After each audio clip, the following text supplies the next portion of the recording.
We are previewing the must-win grudge match, FC Porto on the road. We're going to Porto in Portugal and playing Big Bad Porto in a must-win match in the Europa League Group Stage. It is match week 2 for Manchester United of 8. Get ready. We got a lot of games coming. Erik Ten Hag is on the hot seat. Who knows? He might even be the manager by the time we show up in Portugal on either Wednesday or Thursday. But it's a must-win match for United. United showed no spine against Spurs at Old Trafford, and now they're going to a very tough arena, very tough opponent. Thursday night football, close enough to Wednesday, close enough to Champions League, but their fans are going to be up for it. Proper team in Europe, proper stadium in Europe. I'd love to be there as an away fan. Not so much with this team in their current form, but we're in must-win territory. We don't know if we're the dead cat bounce, if we get a result, or if we're just waiting for the hammer to drop. But I feel like it's coming, and it's coming soon. How we feeling? How we doing, sir? Doing good. Like you said, we are dying for a result, need something. Erik Ten Hag will be the manager, obviously, going into Porto. The international break, that's really the question mark over the hot seat. If Ineos is going to pull the trigger, how do we perform in these next 2 games? Porto, the timing, the footballing gods are cruel. When you're reeling for a result, you got to go away against probably your hardest team you got on the schedule. Look, Rangers coming to Old Trafford in January isn't going to be easy, but Porto away, by far the hardest fixture, coming off a rough 3-0 loss at home to Tottenham. Porto probably in the same arena as Tottenham, but you're going into their house. It's at night. It's a European night. It's going to be hostile. The Portuguese sharpening their elbows, ready to go. We have European history with Porto, so it's going to be an exciting match. We got to focus on ourselves. This team has to stop sleepwalking. They got to wake up, and get ready to go against Porto. Yeah, and it's I don't know if it's going to be his second to last game or he'll have a couple more weeks or months. But I think he's got to change things up. I think he showed that the players that he's been sticking with, when push came to shove, they weren't willing to fight for him against Spurs on the weekend. And now it's I would change things up. Rashford, he should get hooked. Delow should certainly get hooked. Jesus, he had 2 terrible left-back performances in back-to-back games, and he needs a result. This is where you go, all right, who's going to fight for me? This is when you and McTominay would get start after start after start for any manager who's about to get fired, including probably this one, because he's a loyal player and works his ass off regardless.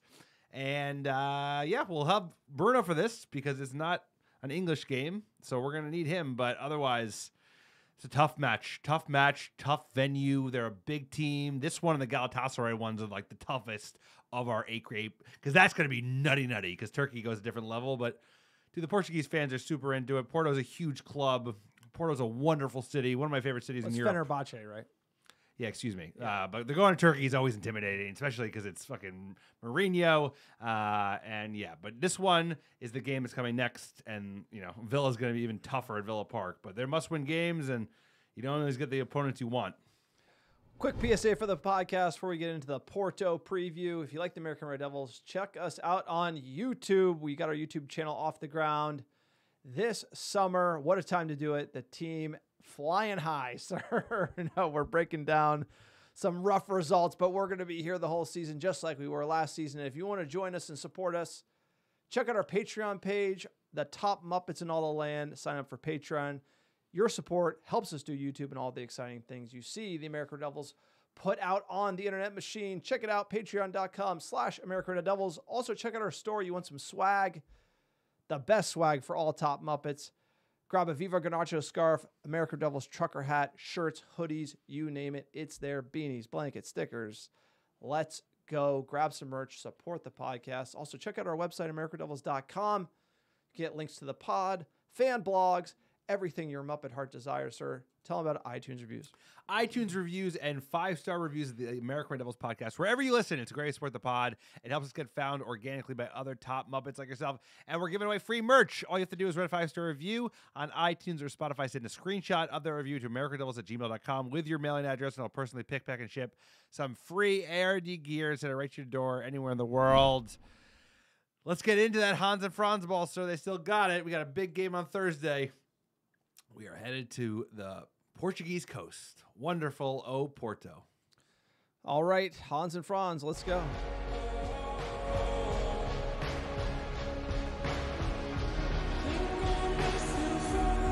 right, I think we got a mix up on the turntables. Go back here. one page, sir. Hans and Franz. I think it auto-played. Evading us here. We got the slow reverb remix here. That's right. We're talking Porto. Going to be October 3rd, noon Pacific, 3 p.m. Eastern. Slow reverb remix for, what do you think, Hans and Franz?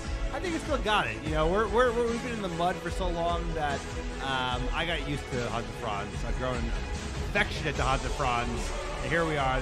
You know, we're stuck with it. We're stuck with Hans and Franz for a long time. Even if this season turns into like a relative success, I still think we're going to be tasting Hans and Franz next year. Things go well, so hey, it's about right these days. Manchester United's in the mud. This is the, you know, at least we're on the Conference League. That would be worse. You know, this competition has evolved over the years, where at one point it was like you were a joke if you were playing in it. And then now I feel like with the addition of Conference League, it's actually something you want to try to win. And then there's a higher caliber of team that is there. But then it's also harder because you got to go to these crazy destinations and play these teams, do a lot of travel on inopportune times like the Thursday, Sunday turnaround. So it's actually in some ways harder than Champions League, at least the early stages of it. And if you can get to the end, then you get some real tasty fixtures as a United fan. So I'm hoping we can get through and get a big 3 points here away at Porto because we need it. I mean, we drew Twente. I mean, not a big club, and we're already kind of on the back foot in Europe. We saw a horrible European campaign last year. So it's kind of like, when is this team going to turn up? Hey, you want to turn up at Twente? You want to turn up at Spurs? You want to turn up at Porto? We got to see something. And like you said, we need the manager to make some big calls. Weather in Porto. What do we got, sir? You're our weatherman here at the ARD podcast. So it's going to be, 17 degrees Celsius on Thursday night. They said a chance of rain earlier in the day. I think by the time the game comes around, we're going to be like low 60s. So should be comfortable weather. You know, I don't think the wet pitch in the morning, but United shouldn't have like crazy heat, crazy cold. The rain should be in the early part of the day. It should be a nice night for Manchester United to, you know, the weather won't be an excuse. We'll have plenty of other excuses. Talking about excuses, we're talking about Alex's Scran Watch. I couldn't find anything near the stadium, but they have this sandwich that Porteños, which are people from Porto, are famous for. Cafe Onatal. It's like this beef sandwich covered in gravy with like a fried egg and cheese. And right in your wheelhouse. Right in my wheelhouse. Belly buster. I didn't have it when I did go to Porto years back, but this is exactly what you need right before you drink some dark ales and you watch Manchester United get beat up by the local team, Porto. Great city. We're flying out to Porto. City. You know, you're doubling down. You're at least getting 2 of these things, right? I don't even know if I can get through one of those, sir. That's like stacks of meat after meat. It's like a huge sandwich the size of a big old book. So that is the Scran Watch Cafe Onatal. Enjoy the city, Traveling Reds. It's a hell of a town.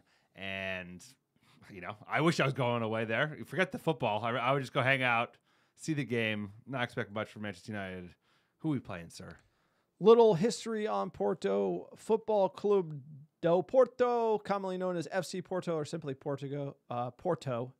Founded in 1893, one of the big 3, and obviously we know Sporting CP and Benfica.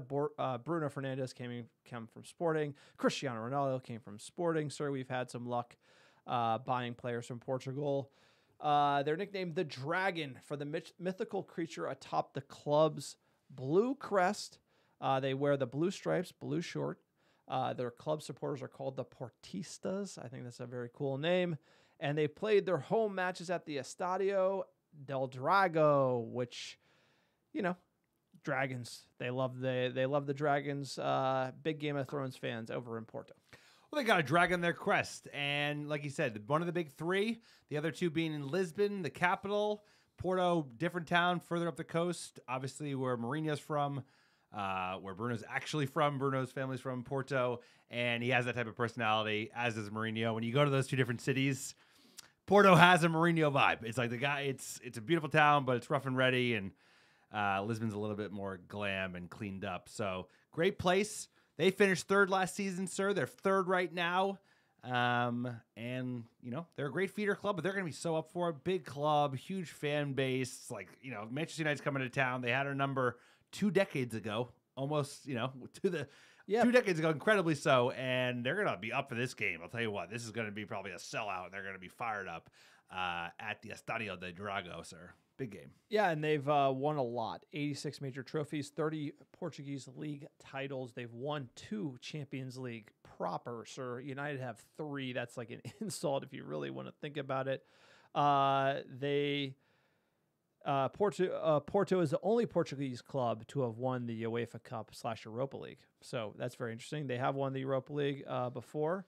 And so, we find them in European competition once again. Tell us about their manager. Vítor Bruno. Vítor Bruno. Bruno is a popular name in Portugal, sir. He's a bit of a journeyman. He was like an assistant manager at loads of different clubs.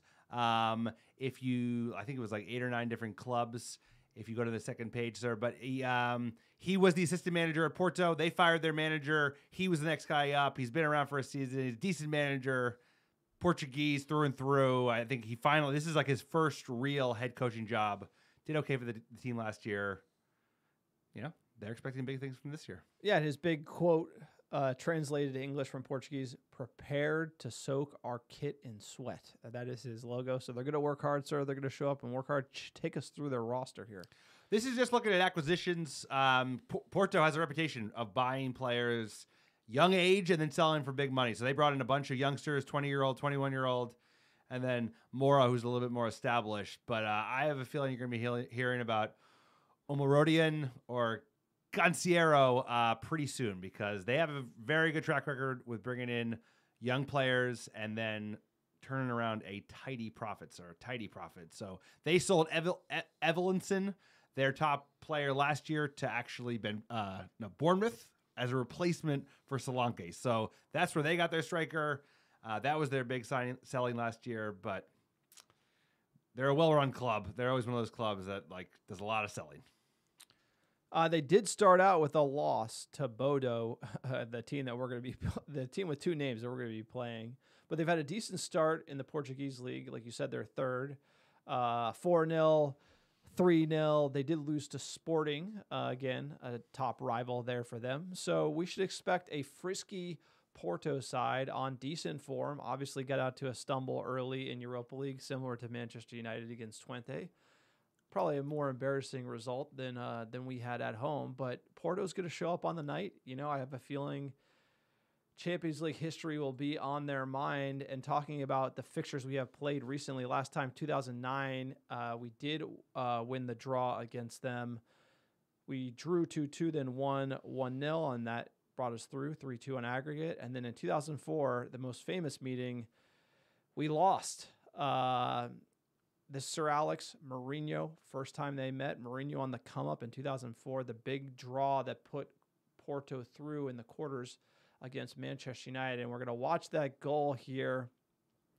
Man, can't believe 2004, sir. 20 years ago, Castilla scoring at Old Trafford to go through in the quarterfinals of Champions League. McCarthy vai partir para a bola, arrematar, e a defesa no golo, olha o golo, yeah.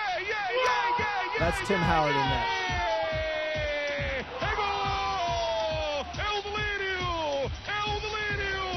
Marca Costinha! Mourinho celebrating on the touchline. A lot of European history between these clubs, and crazy Mourinho versus Sir Alex way back when. Yeah, they're a huge club. Huge club. Like you said, even if they hadn't started their Europa League campaign this season on a rocky start, they'd be up for this match, especially now because they did lose to Bono Glimt or whoever the hell they are. And that one, obviously, the 2004 game where they eventually would go on and win it, would put Mourinho on the map. He would go and join Chelsea. He, obviously turned Chelsea into an actual club, and there you go. So that was a huge game in United's history, and obviously beginning of the end for old Tim Howard at Manchester United. I was like, I don't think you're up for it, bro. Head off to Everton. NBC Sports, looking at the lineup for Porto. Walk me through who you are scared of here. 4-2-3-1. A lot of Portuguese players. I mean, obviously, I don't know most of them. The only player I know, and that's the player that we're talking about as kind of our focus for today, is Diogo Costa, their goalkeeper, who is one of the best young goalkeepers in Europe. I don't know, 25. I don't know if you call him young, but he was a player that was in the mix when we were thinking about moving beyond De Gea. He was like, he's one of the best ball-playing goalkeepers in Europe. He's a great shot saver. And, yeah, what are you doing? Keep pointing, bro. Number one, baby. Yeah, Number one, De Gea, He's legend. where is he playing? Number Where does he one. play? Hey, he's having fun. Where does he play? I think they're winning. I don't even know. Where does he play? I actually don't know. Where does he play? Sir, sir. I don't think It's not you know. important right now. Diogo Not important Costa, right now. hell of He's a player. winning. He's doing well. He's a hell of a player, and he should be busy. If United does what they're supposed to do and creates chances and shows up and doesn't show up sleepwalking into this game, he should be a busy goalkeeper because lots of action. He should be keeping them in it. Should be. I can see the other way where he's just pinging the ball around because we barely press and they just cut us apart. But Diogo Costa, hell of a player, sir. Starting 11. What do you got? Who are you thinking? So again, we're looking at the lineup that we started against Twente. It's probably going to be a combination of this and Spurs. If you had to pick it, who would you start against Porto away? Again, there are no freebies. Porto away, tight turnaround. Villa away, tough. This is like probably the crux of the biscuit anyway, and we've kind of stumbled to this. This was always going to be a hard time on the fixtures list. What do you got from the 11 perspective? It's like normally if we weren't in the setting we were right now, I would do more rotation, but the manager is like about to lose his job or could certainly just about lose his job. So he's going to play a very, very strong 11 and rotate less because he needs his boys. So I think he's going to do Onana, Mazraoui, De Ligt, Maguire, Martinez. Delo gets the drop because he's been so abysmal. I think Maguire got injured in training. Okay, well, there you go. So he's going to play Casemiro at center back, and Martinez is going to play left back. What about De Ligt? De Ligt's going to play at center back with Casemiro, and Martinez is going to play left back where he has played sometimes in the past. Okay. I think he's going to do Ugarte, who's played in Portugal before and was very good there, with Casemiro and Bruno. Garnacho on one wing, Højlund up front, and Ahmad on the other wing. So what do you got? Yeah, I think he's just going to run Delo back again. You're going to get the Maz, De Ligt, Martinez, Delo. I think you're going to see Eriksen, Ugarte, Bruno. And I think you're going to get Garnacho, Højlund, Rashford. Garnacho, Højlund, and Ahmad. I mean, that to me seems fresh enough. You got three hungry lads up top. Bruno with a point to prove because he's going to be out. That midfield, Eriksen, Ugarte, that is where I'm worried. We just don't have that solution for the midfield, given Cass is off form and Ugarte has kind of stumbled out of the blocks. He's a young player, give him time, but there is no time at Manchester United, given we're kind of back against the wall territory. Sir, walk me through the bookies' odds. What do they have here for this match? United, the favorites. Ooh, that's dangerous, just like we were against Spurs. Plus 190 for Porto at home, plus 240 for the draw, and plus 130 for United. What do these bookies know? Sir, given the odds, you're up this time. You're picking. What is your You score? always ask me first. So Well, I did go first last time. Okay, here we go. This is John's time to gloat. Okay, enjoy it, sir. Enjoy it. I am Hell of a betting run you got going. No, I know. To get the Spurs score right, despite how, I don't want Spurs to win, obviously, as a United fan, but I'm trying to just get the results right. This is a very tough game. I'm thinking draw or a loss. Yeah, I'm on the line here. It's either going to be 2-1, 1-1. Are we dead cat bounce? Can't we find something against Porto? Oh, this is such a tight one for me. I'm going to say 1-1 draw. I'm going to say we actually step up. This team last year would always let it run till like the manager was about to be fired and then kind of show up. So I'm thinking it's a 1-1 draw away. Porto, we actually find something away in Portugal. I don't know. I'm so off that I should just throw out everything in the kitchen saying 5-0 win. Let's go. Yeah, I don't know about that. I think United gets a win 3-1. We concede one, but we get a win and then Villa humble us. That's my prediction, 3-1. I can see that. I like this. We'll show up. We won't be perfect. We'll give one up. We'll control the game, and then Villa oof. We'll Don't sound too excited. Don't sound too excited. Does this team get you excited? This team, did the Spurs performance get you excited? I tell you what, it didn't get me excited. I'm excited what can be. I'm at the if if you don't laugh, you'd cry. I'm at the laughing stage. So like the conceding to Spurs on a pullback in 3 minutes, I thought that was legitimately funny because I was like, oh, I've been laughing a lot. I've been laughing a lot because I've been assuming this team's going to be garbage, and they continue to be garbage. My favorite team ever. I The love best them. club I ever. love them. No, like it's like we just need to be competitive. I'm that's just like imagine a United that just like define competitive. We finish like 4th or 5th, and every week we're kind of having a go, and we're not the finished article, but we're putting it on teams, and maybe we're conceding bad goals, but we're not giving up, and we're fighting, and you get entertaining Tottenham games, and you're kind of beating up the Lutons of the world, but you're like rising high, and then like you kind of find your level with like maybe Villa or Arsenal, but you start seeing it come together, and then you're making big moves in the off season, and you're excited about those coming in. Keep going. Like right now, we're just drowning. We're just like going one way. We got to go the other way. So I'm excited. We will go the other way. It will take a long time. I'm just excited for when that happens because this is just like Wile E. Coyote stuff. Like falling down the cliff. Like that. This is kind of where we're at, sir. I just think everyone's over it, frustrated, used to it. I mean, I'm like used to us getting beat. It's like, is this the new low? We've been in there. We've been in hell. We're still here. And you're right. I can't wait till we get out of this place because no Manchester United fan wants to be here. We're sick of this shit. And I do have confidence this team will get there. It's just going to take a lot longer. So here's a question for you. Omar Barada said the other day, our goal is to win the Premier League by 2028. Which will be the 150th anniversary, anniversary of Manchester United. Do you think we win a title within the next 4 years? No. Yeah, I don't think so either. Emphatically. But an ambitious goal from Barada, but it's really 2030. It's the right goal. I would say I think we could be within a chase. The right goal is competing for the league by 2030. Like if you really think about it, competing for the league. I mean, competing for the league. In 6 years, competing for the league, people are not going to be that patient. You know how long? Look at Arsenal. What was Arteta year 5? And it's like they probably will never win it. Like, Well, it also depends on what happens with City. Like, are they going to let this team City continue to be like a juice phenomenon? Because like Arteta should have won it, but they're cheating. All right, that's the podcast. You like the American Devils? We are for fans by fans. Check out our YouTube, American Devils on YouTube. If you're on YouTube watching, like, subscribe, comment below. We need it. I'm due. 3-1. 3-1. Yeah. half the YouTube members who watch the video do not subscribe. So if you're one of those, just hit the subscribe button. Helps the channel. Also check out our store, americanrevels.store, patreon.com for all the top Muppets, patreon.com/americanrevels.